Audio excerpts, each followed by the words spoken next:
جب ایک ذاکر ذکر کرتا ہے تو اس دوران وہ اللہ کی ذات میں گم رہتا ہے، جس سے اس کے عقیدے کو مزید تقویت حاصل ہوتی ہے۔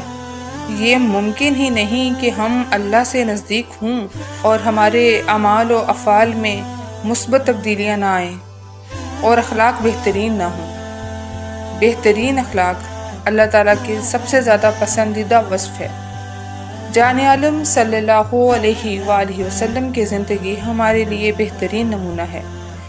جب کوئی شجر پھلوں سے بھر جاتا ہے تو وہ جھک جاتا ہے، ویسے ہی ایک ذاکر کو جب اللہ کا قرب نصیب ہوتا ہے تو وہ سبھی کے لیے شجر سایہ دار بن جاتا ہے۔